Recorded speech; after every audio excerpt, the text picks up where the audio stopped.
Nossa, caiu o Muro de Berlim significa o quê? Significa que uma forma de socialismo entrou em crise e essa forma de socialismo, na verdade, a queda do muro tem todo né, aquela gota d'água do dia 8, 9 de novembro, com um ministro alemão oriental dando informações incorretas na TV, e daí as pessoas imaginavam que podiam levar seus passaportes da parte de Berlim Oriental ou da Alemanha Oriental, que seja, até algum dos checkpoints, especificamente um aqui perto da gente. A gente está num bairro que é Prenzlauer Berg, ali na Bornholmer Straße, tinha um checkpoint. Eu não sei qual que era, B, C, D, não sei qual era ali. Mas ali, então, acontece essa chegada de muita gente, porque tinha visto na TV um equívoco de um ministro que dizia: a partir desse momento vocês podem visitar Berlim Ocidental. Tá. Então daí as pessoas vão para lá, fazem uma pressão, os soldados não sabem, né? Os soldados soviéticos não sabem mais o que fazer, os alemães orientais estão um pouco, e daí passa todo mundo, passa a boiada para outro lado de Berlim Ocidental.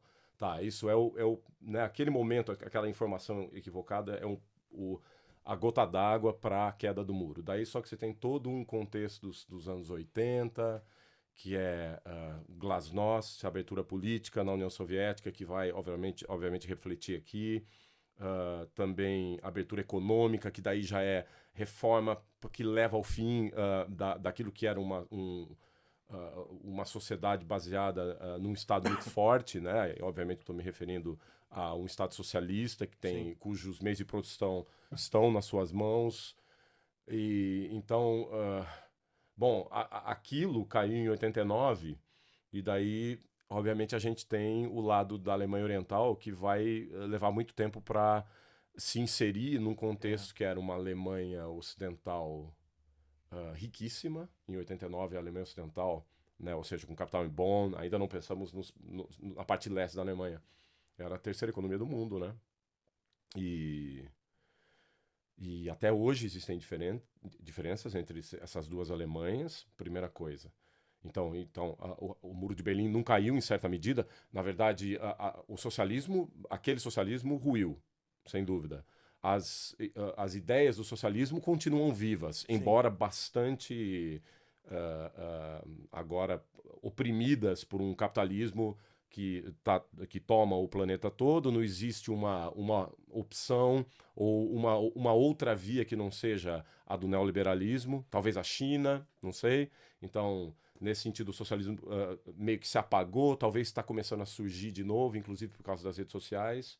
Então, esse socialismo sumiu, mas a diferença na Alemanha Oriental mudou, claro. Você vai para Potsdam hoje, daí você vê os edifícios lá todos novos, restaurados, e daí você vê os edifícios como eles estavam antes da queda do muro, daí você vê uma mudança, claro. Totalmente. Agora, isso se reflete na vida das pessoas que vivem hoje na Alemanha Oriental. Daí você tem um outro problema. Você tem essa diferença, a pobreza, aquela... Você volta lá em 89, eu acho que existia na cabeça do alemão oriental: nossa, vai ser muito legal agora fazer parte do capitalismo, porque eles têm Ferrari. Eles podem escolher também entre vários tipos de chocolate e a gente só tem um. Porque só tem uma roupa. Aqui é tudo igual. Que não era bem assim, né? E daí, quando eles entram nesse mundo aqui, eles percebem que não é tão fácil. E no fim, eles vão perceber que, do ponto de vista da sua atuação diante da sociedade, muitas vezes você vai falhar, os governos vão falhar diante de você, e daí a gente começa a ver o que está acontecendo agora no leste da Alemanha, que é o avanço por conta de uma crise econômica que vem desde 2008, né? Leva a um descrédito total em governantes. Daí a gente vê gente se aproveitando, como lembrando, inclusive, né, o discurso nazista. Sim. Olha, a culpa é de alguém. Eles nunca dizem é a culpa dos LGBT, aqui é muito a culpa dos estrangeiros e, sobretudo, dos muçulmanos, uma islamofobia muito grande. O fato é que, da sua pergunta, caiu o Muro de Berlim, aquele mundo ainda existe? Não daquela maneira, mas as consequências daquilo ainda estão bem claras, e a queda do Muro de Berlim não levou a uma melhora para as pessoas que vivem na Alemanha Oriental. Talvez em certa medida, né? Agora eu tenho liberdade, sem dúvida. Mas do ponto de vista da qualidade de vida, talvez. Agora eu tenho uma casa que a minha fachada não está toda caindo aos pedaços, sim. Mas será que eu posso comprar tudo aquilo que me disseram que eu ia poder comprar? E será que é sobre isso? Então, assim, tem muita coisa, né? Tem muita Se essa coisa, né? pergunta sua me faz pensar muita coisa, eu podia ficar falando 1 hora da nossa conversa aqui só sobre isso. Tu falou da liberdade, tá. Só que assim, aqui em Berlim eu penso exatamente que nem tu, pelo fato das coisas que eu li. E aí me remete alguns relatos de alguns amigos, por exemplo, da Lituânia, Letônia e Estônia. Hum. Eles demoraram para ter essa liberdade mais de 10 anos, porque eles não tinham dinheiro para viajar. Eles ainda tinham que pedir permissão, porque quem estava É aqui mesmo? tinha que pedir permissão. Depois, depois Depois, do fim da União Soviética. exatamente. A permissão era concedida, mas tu tinha que ter um valor X para gastar cada dia que tu estivesse viajando para aquela determinada cidade. Olha. Obviamente que as pessoas não tinham esse valor. Então a viagem tinha uma liberdade entre aspas. Não, a gente te concede a liberdade, mas tu precisa apresentar uma série de requisitos para que tu consiga ir para Paris, ir para outros lugares. Tanto é que eu já ouvi muitos relatos de pessoas da Polônia, da Hungria, que fugiram, né, pegando carona. Tava tudo aberto, obviamente, mas eles não tinham a mínima condição de se bancar um ou Mas dois você está dias. dizendo isso na época da abertura econômica dos anos 80? É, Ah, tá, sim, sim, sim. exatamente. Porque, nossa, os países aqui do leste europeu estavam numa crise Total. inflacionária, mas lembrando o Brasil, não sei, você tem 44, Sim, você disse? eu lembro exatamente tudo isso. Da época do Plano Cruzado, por exemplo. Em É. 86, de 86 até 90, a gente viveu um período de aumento inflacionário absurdo. Era uma crise, assim, de maior gama do que a gente imagina, Total, né? total. Ou seja, apesar de se falar muito da época da crise dos países do leste europeu, a América do Sul também estava estourada. Eu lembro Fudida, total. do Alfonsín na Argentina, depois... principalmente, obviamente, a gente sempre compara com a Argentina, né? Com crise de quase hiperinflação, né? Uhum. Então, a gente chegou a ter o quê? 100% de inflação ao mês na era Collor, por exemplo, né? Agora, não, mas você está falando da época do leste europeu, porque, na verdade, a Polônia se libertou antes, né? Abriu primeiro. Até é interessante você falar isso, por exemplo, a Hungria, você lembra que teve, acho que você era pequeno demais, mas em 85 já teve Fórmula 1 na Hungria. Sim, né? GP de Budapeste. Né? Já tinha Fórmula 1 em 85 na Hungria. E a Tchecoslováquia, quando ainda era junto, né? Porque depois hoje é dividido, Tchequia e Eslováquia, o Václav Havel, que vai fazer a divisão, etc., em 94. Que era artista, né? Grande um escritor. Né? Eles vêm primeiro, né, no processo de liberalização ou liberdade, sei lá.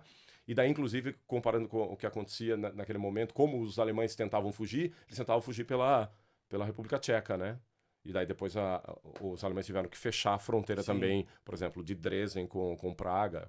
Não vai, porque senão você podia fugir por lá. Mas é claro, eles não tinham dinheiro. Não tinham condições. Não tinham condições nenhumas, né? Mas a pergunta trata-se disso, né?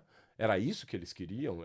Eu realmente eu não sou expert para entender o que os povos do leste europeu, e daí talvez teria que fazer um recorte específico de cada país, o que se pensava, qual que era o sonho, o que estava, né, o que eles queriam. Eles só queriam o fim das ditaduras e a manutenção de vários aspectos que provavelmente eram bastante positivos no leste europeu, né? Educação fortíssima, saúde. Você vê, a União Soviética, a China, elas são países que de uma hora para outra, por exemplo, a China tem uma revolução em 1949. Era um dos países mais pobres do mundo. Hoje é a potência. É a segunda potência do mundo. E gastam.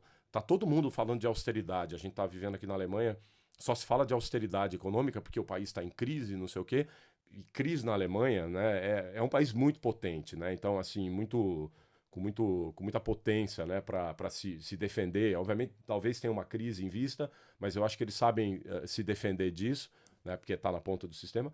Mas daí você pensa, a China gasta dinheiro pra caramba e está transformando aquilo na coisa mais fascinante do mundo, né? Então, eu fico pensando, não sei porque que eu cheguei aqui na China e na...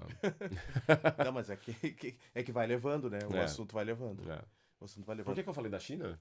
Tu falou da China para fazer um comparativo entre o que os países do leste europeu realmente queriam. O que eles almejavam. É isso, né? Porque você vê, a China é um país socialista ainda, com grandes problemas de falta de liberdade, prisão de jornalista, etc. Mas, ao mesmo tempo, eles têm coisas interessantíssimas. Eles não jogam bomba em nenhum lugar, como os Estados Unidos fazem, né? São mais softcore em termos de domínio, porque eles querem dominar, obviamente. Mas, no fim, eles fizeram lá uma reforma nos anos 70, com o Deng Xiaoping, talvez deram um passo atrás para entender que o socialismo ainda precisava, né, se desenvolver de uma outra maneira para chegar naquilo que eles querem chegar ainda, que pode ser alguma coisa que possa durar ainda 100 anos. Sim. Mas o que queria o povo, no fim,